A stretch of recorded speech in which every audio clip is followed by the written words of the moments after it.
Eh bien, c'est un plaisir, mesdames et messieurs, de vous retrouver ce samedi 14 mars 2026 sur Web Info Télévision pour vous aider à mieux comprendre l'actualité. L'Est de la République démocratique du Congo, toujours dans cette situation aussi confuse, avec les bombardements qui sont signalés de part et d'autre.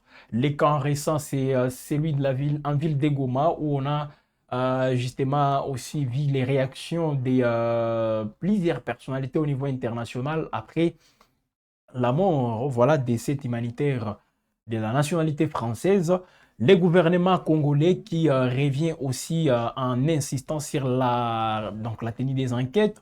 Le ministre de la Communication et Médias, Patrick Mouyaya, a martelé voilà, sur cette posture du gouvernement congolais, revenant aussi sur tout ce à quoi on peut s'attendre dans les jours à venir. On va donc en parler, mais sur les lignes de front, chaque parti garde ses positions, que ce soit dans les territoires de Walikale, dans les territoires de Massissi au nord Kivu, au sud Kivu, tous les territoires, justement, comme vous le savez, concernés par les affrontements aussi intenses entre FRDC, M23, Twirwanéo, Wazalendo et les forces armées burundaises.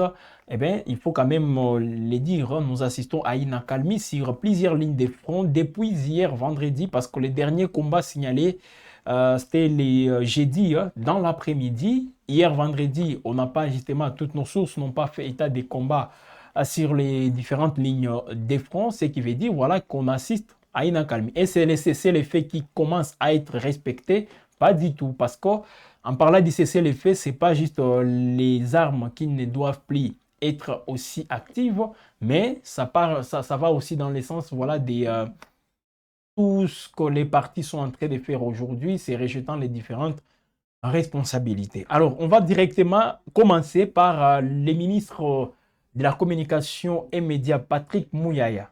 Voilà, il a fait une interview dans laquelle il revient sur l'enquête. Voilà, c'est que le gouvernement congolais pense de cette frappe, pardon, donc il n'affirme même pas si c'est une frappe des drones qui a récemment visé la résidence de ces humanitaires. Alors pour Patrick Mouyaya, la place où disons les moments est beaucoup plus consacré aux enquêtes et puis les conclusions pourront intervenir tout juste après. Donc je voulais suivre tout d'abord les porte-parole du gouvernement et on revient justement pour d'autres choses. Voilà, les propos de Willy Michiki qui déjà ne passent pas inaperçus. Il y a déjà des décisions qui commencent à être prises dans les différentes instances, hein, que ce soit au niveau des Ouazalendo, même au niveau des lignes sacrées de la nation, sa famille politique. Il y a des bousculades. Patrick Mouyaya est ici. D'abord, il faut déplorer la mort de ces dames, personnel humanitaire dédié pour la cause des enfants congolais. Et je crois que c'est dans les communiqués d'hier, nous avons eu l'occasion non pas seulement de lui rendre hommage, mais de rendre hommage à tout le personnel humanitaire qui sont particulièrement mobilisés dans un contexte d'occupation. N'oubliez pas que c'est les Rwandais qui a exporté ou qui a fait de Goma et des Bukavu des endroits malheureusement où ils commettent de crimes, et pas seulement de crimes, mais en réalité, ils ont exporté la guerre dans des milieux urbains. Souvenez-vous de ce qui s'est passé il y a une année et de la barbarie qui a caractérisé ces événements. Et les personnels humanitaires, c'est des personnes qui sont particulièrement mobilisées. Et je crois que nous, aujourd'hui, nous sommes très mobilisés lorsque nous parlons notamment de l'ouverture de l'aéroport de Goma, parce que nous pensons qu'il faut intervenir très rapidement pour apporter l'appui nécessaire aux populations qui se trouvent là-bas. Et les personnels humanitaires, ce sont aussi ceux qui nous renseignent les mieux de tout ce qui s'y passe, notamment d'autres crimes, etc. Et donc nous, on a été particulièrement touchés par ces disparitions, mais aussi des autres compatriotes qui sont décédés sur le coup. Alors ici, il faut rappeler, suivant l'esprit du communiqué que nous avions fait hier, nous avons parlé des enquêtes parce que ce sont les enquêtes qui vont déterminer. Donc moi, je n'irai pas comme vous pour dire qu'il y a eu frappe des drones et tout ça, jusqu'à ce que les enquêtes pourront établir. Mais nous savons aussi, et d'ailleurs, c'est Antonio Guterres qui le disait il y a quelques années, qui parlait des armes sophistiquées, qui parlait de tous ces dispositifs. Nous connaissons les méthodes du père et du fils, la violence avec laquelle ils opèrent, et donc il est important qu'à ces stades, on s'abstienne en attendant qu'une enquête vienne détailler, donner des détails de ce qu'il faut par rapport à ce qui s'est passé. Pour le reste, nous qui sommes très engagés et respectueux du droit international humanitaire, ce n'est pas dans ce type d'action que nous pouvons aller, alors que nous considérons, nous respectons le travail qui est fait par les humanitaires, parce que c'est aussi ceux qui portent l'espoir pour nos populations qui vivent sous occupation.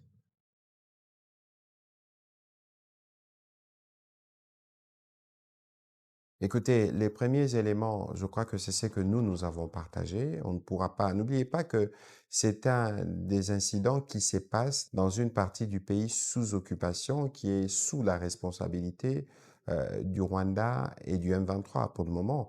Et nous considérons, et c'est l'occasion de le rappeler, que la première condition qui permet un retour à la normale, c'est comme le stipule la résolution 2773, c'est le départ de troupes rwandaises et la sortie du fils ou du supplétif M23.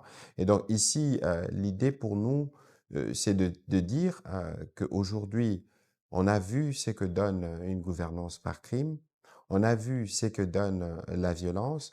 Je pense que le temps est venu, en tout cas pour le Rwanda, de cesser de se dérober et de venir pleinement dans les cas du processus de paix pour que nous puissions appliquer ce qui avait été prévu et pour qu'ils quittent notre territoire avec les anges de la mort qu'ils traînent.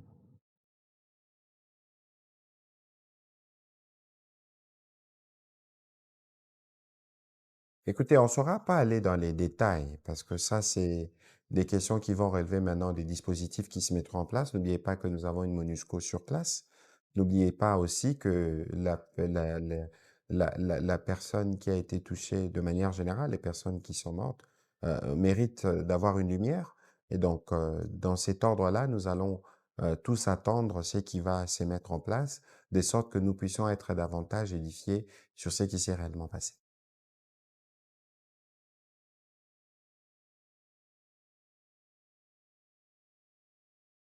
Il n'y a rien d'intrigant. Nous connaissons les méthodes hein, du père et du fils, la manipulation. Et d'ailleurs, j'ai vu des vidéos avec des camions, des personnes venant du Rwanda pour venir gonfler une manifestation en réalité qui n'en est pas une. De qui se moque-t-on? Goma enterre de morts tous les jours.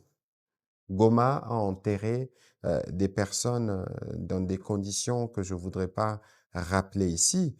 N'oubliez pas les événements qui se sont passés en janvier de l'année dernière, qui illustrent la violence. Si cela tenait vraiment au respect de la vie humaine, ils ne seraient jamais à Goma, parce qu'en venant à Goma, ils ont amené la mort qui sème, y compris dans leur propre camp. Je ne voudrais pas rappeler les cas de votre ex-confrère et pour lequel on n'a jamais entendu une quelconque forme de demande d'enquête, etc.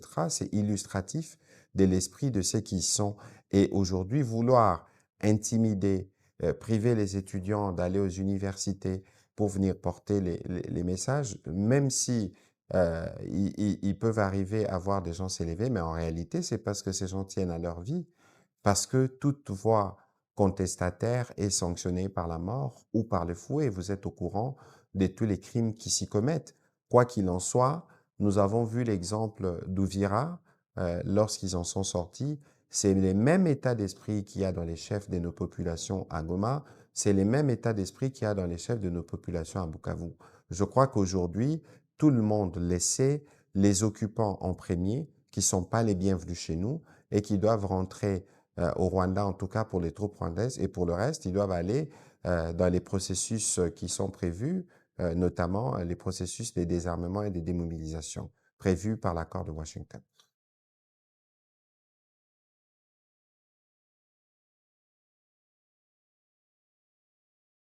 Écoutez, cette mort nous a tous émus et donc toutes les réactions internationales sont compréhensibles. et évidemment rappelle la nécessité pour les uns les autres de rester pleinement mobilisés pour que la paix puisse être restaurée. Parce que je crois que c'est la présence des troupes rwandaises dans la ville et des supplétifs du M23 qui représentent le véritable danger. Et on connaît aussi hein, les pyromanes qui crient aux sapeurs-pompiers. Nous connaissons plusieurs stratégies. Moi, je suis pas expert en balistique, je m'hasarderai pas sur le sujet, mais il est évident que la présence de troupes rwandaises est un facteur d'insécurité, est un facteur d'instabilité. Je vous ai donné l'exemple de comment eux-mêmes ont agi sur un de vos confrères. C'est illustratif de l'état d'esprit qu'ils ont et dont nous, on n'accorde aucune conscience à ce qui est dit tant par le père que par le fils. Si vous suivez les pères il y a quelques jours, il a reconnu lui-même son mensonge devant CNN. Et lorsque nous vous disons que le Rwanda, c'est un pays qui produit de manière industrielle le mensonge, les fake news, la désinformation, c'est pas ceux-là qu'il faut penser pouvoir trouver la vérité. Le porte-parole du gouvernement, Patrick Mouyaya, qui revient sur la position du gouvernement congolais sur cette situation, voilà, après cette attaque de drones ayant visé la ville de Goma. Pour lui, c'est tôt de dire ou d'affirmer que c'est une frappe des drones. Il s'en tient toujours aux enquêtes et après, quand les conclusions seront aussi données, là facilement, le gouvernement peut tomber dans des affirmations. Alors dans la foulée, on vient directement de l'apprendre concernant toujours cette frappe des drones sur la ville d'Egoma. Les ministres d'État, ministres de la Justice, viennent de demander à l'auditeur général des forces armées de la République démocratique du Congo d'ouvrir une enquête sur la mort de l'humanitaire française Karine Bouisset à Goma. Voilà donc le président Félix Tshisekedi qui lui-même aurait en tout cas demandé à ce que les gouvernements, l'exécutif congolais fasse quelque chose en collaboration, bien sûr, avec les pouvoirs judiciaires. Alors, peut-être c'est ce qui sera fait, mais bien avant, c'est la justice française qui a d'abord annoncé les enquêtes justement pour crimes de guerre, parce que là, on parle des crimes de guerre parce que c'est une citoyenne française tuée à l'étranger, en dehors voilà, du territoire français. Déjà, on parle des crimes de guerre contre X, voilà, contre l'inconnu. C'est ce qui sera donc fait, mais il faut quand même s'attendre, ça risque de prendre beaucoup de jours pour justement établir les faits, non seulement établir les faits, mais aussi les responsabilités des uns et des autres. Voilà donc, comme c'est une Française, les choses s'annoncent déjà très tendues, les gouvernements qui se prononcent, on a vu les gouvernements français et nous rappelons ici que les Congolais meurent tous les jours. Des millions de Congolais ont déjà perdu la vie dans ces conflits durant les 3 décennies. Alors, voilà, on va voir donc ce que ça va donner pour la suite. Mais dans la foulée, comme vous le savez, oui, le gouvernement qui n'affirme pas qu'il est derrière cette frappe via les forces armées de la République démocratique du Congo, mais comme nous sommes tous en train de les voir déjà, c'est qu'il y a eu quelques prises de parole côté Ouazalendo avec leur conseil d'administration. Hier, nous sommes revenus sur les propos du député Willy Michiki. Alors, dans la foulée, c'est son groupe, là, on appelle la Coalition nationale des volontaires pour la défense de la patrie, CNVDP, Ouazalendo. Voilà, c'est un groupe déjà qui est armé, ils sont armés. Oui, alors ils ont un conseil d'administration, voilà leur exécutif. Alors, on vient directement de prendre des mesures contre Willy Michiki, parce que je tiens à rappeler que ce groupe est aussi engagé contre ce qu'il qualifie d'agression rwandaise en République démocratique du Congo. Alors, cette structure a prononcé la destitution voilà, et la radiation. Donc, la destitution et la radiation de Willy Michiki de son poste de président du conseil des sages, ou même conseil d'administration, comme ils sont en train de le dire. La décision signée à Kinshasa par le coordonnateur national de cette structure, le professeur Dr Dadi Saleh. Alors, ça fait donc suite à des déclarations jugées incontrôlées et nuisibles diffusées la veille sur TV5 Monde, dans lesquelles Michiki a affirmé que les Wazalendo s'organisaient depuis le parc national de Virunga pour reprendre la ville de Goma. Le mouvement lui reproche d'avoir outrepassé ses attributions, le Conseil des sages étant un organe purement consultatif et d'avoir agi sans mandat ni consultation de la direction. Son intérim est immédiatement confié à Katulanya Jacques. Voilà, il est très connu aussi, Jacques Katulanya. Donc, il va assumer les fonctions, voilà, du président du Conseil des sages de cette structure de Wazalendo. Alors, ce qui me laisse aussi dans une confusion, mesdames et messieurs, c'est de voir les Wazalendo eux-mêmes avaient fait un communiqué tout juste après la mort de Willy Ngoma pour revendiquer la frappe, les Wazalendo. Alors, comme c'est une Française qui est morte, tout le monde rejette la responsabilité, donc chacun rejette la responsabilité à l'autre. Personne ne veut assumer parce que c'est une Française. Alors, donc c'est aussi ça la complexité de cette affaire, hein. La situation sécuritaire dans l'Est de la République démocratique du Congo, comme je l'ai dit, toujours marquée justement par des tensions armées, des tensions même dans des prises de parole, ça et là.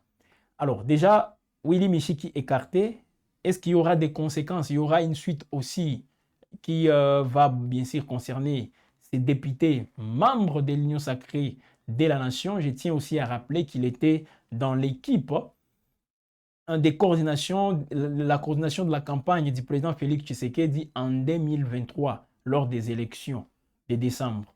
Donc c'est quelqu'un qui est même parmi les figures emblématiques de cette union sacrée, parmi les députés justement qui font beaucoup de bruit au niveau de l'Assemblée nationale, il en fait partie, et donc c'est quelqu'un qui prend souvent la parole pour exprimer son point de vue, pour faire tout ce qu'il veut, pour raconter des histoires qui souvent n'ont rien à voir avec la réalité sur terrain. Voilà, mesdames et messieurs, ce qui se passe. Alors, dans la foulée, hier dans le Conseil des ministres, le gouvernement de la République démocratique du Congo a aussi exprimé une inquiétude face à l'apparition des mouvements insurrectionnels jugés incubation. Voilà, jugés en incubation plutôt dans la province du Haut-Katanga au sud-est du pays. On attribue même, on est en train de dire que ces mouvements seraient des mèches avec l'AFCM 23. Voilà, dans le Conseil des ministres hier, l'exécutif qui a donc indiqué qu'un mouvement insurrectionnel en lien probable avec l'M23 est assimilé au groupe armé Bakata Katanga, s'est récemment développé dans la région. Là, nous sommes bien sûr au Katanga. Ces phénomènes secouent notamment les parcs nationaux de Lupemba, voilà, et la coalition de Lusinga, où une attaque a été signalée ces derniers jours. Voilà, mesdames et messieurs, on va voir ce que ça va donner. Là encore, on dit que l'AFCM 23 est impliqué. Comme ça s'est dit en Ituri avec la CRP de Thomas Lubanga. On dit que c'est en coalition avec l'AFCM 23. Même à un certain moment, j'avais vu les ministres des Transports aussi se prononcer sur des questions de la défense nationale. Jean-Pierre Bemba disant que les Mobondo, c'est Kabila, les Mobondo, c'est l'AFC M23. Voilà, l'exécutif congolais qui l'a dit. Mais ici, c'est avec beaucoup de probabilités. On est à la fin, mesdames et messieurs, de cette production sur votre chaîne de prédilection. Je vous invite à rester toujours à connecter car ce week-end, nous sommes les samedis, on va toujours vous accompagner dans nos différentes tranches d'actualité, dans nos différentes tranches aussi de décryptage. Tous les sujets d'actualité sont abordés sur WAB Info pour mieux vous accompagner, pour mieux vous servir. À vous de nous rester aussi fidèles. Nous sommes joignables sur toutes nos plateformes. N'hésitez pas aussi de nous contacter parce qu'il y a toutes nos adresses, bien sûr, que vous pouvez retrouver sur les caches au bas de vos écrans. Bien sûr, vous pouvez facilement contacter WAB. Vous avez besoin aussi de couverture médiatique. Vous avez besoin aussi que vos services soient connus par le monde entier. En tout cas, veuillez contacter toujours WAB Info pour des modalités pratiques avec notre service commercial. Voilà, donc on est ensemble, mesdames et messieurs. Merci à Faustin Mouiwa, lui qui nous a réalisé de l'autre côté de la technique. Merci à toute l'équipe WAB Info derrière cette production. On se fixe rendez-vous très prochainement, vous et les vôtres. Portez-vous bien.